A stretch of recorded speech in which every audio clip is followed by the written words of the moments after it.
So now we come up to more modern unleaded fuels and we see the addition of ethanol. So ethanol does raise the octane level of the fuel and resists knock to a certain degree. The E number on the pump is merely a percentage of ethanol in that fuel. Ethanol is a biofuel rather than a carbon fuel, so it's cleaner to produce and it actually burns quite cleanly as well. So there's lots of benefits there. Now the problem you've got with ethanol is it degrades a lot of elastomers used in car engines, the rubber in the hoses and in seals. In some cases it can cause them to expand, thereby weakening them, maybe creating blockages or just generally eroding. So you can generally get away with a little bit of ethanol in an engine where the rubbers are susceptible to it, but over time that rubber will degrade. Eventually the fuel lines will fail, those seals will fail, and you'll end up having to get them repaired. So if your car was manufactured after 2012,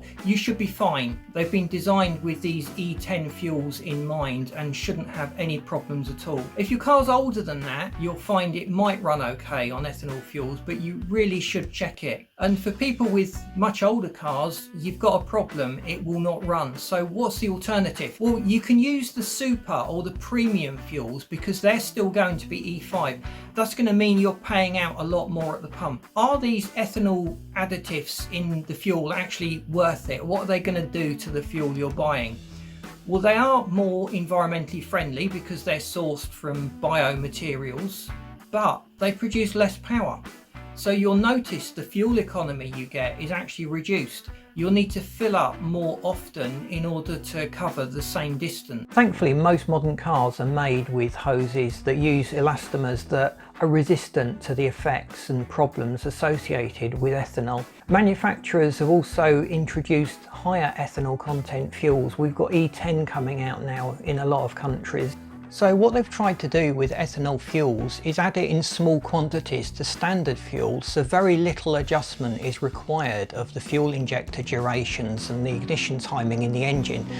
So little margin has changed that effectively your car's computer can make those adjustments for you on the fly. We really hope that this video has been interesting to you. There is so much more we can talk about with fuels, but we try and just keep these very concise and punchy. Subscribe to the channel, we've got more interesting stuff coming up. Let us know in the comments if you've done any of these mods to your car and about things you'd like us to cover in the future, and we'll put that on our production schedule and make sure that we provide the topics that interest you, our readers. So thanks for watching, and if you're interested in tuning cars, stay tuned to Talk Cars. Thanks for watching. Bye.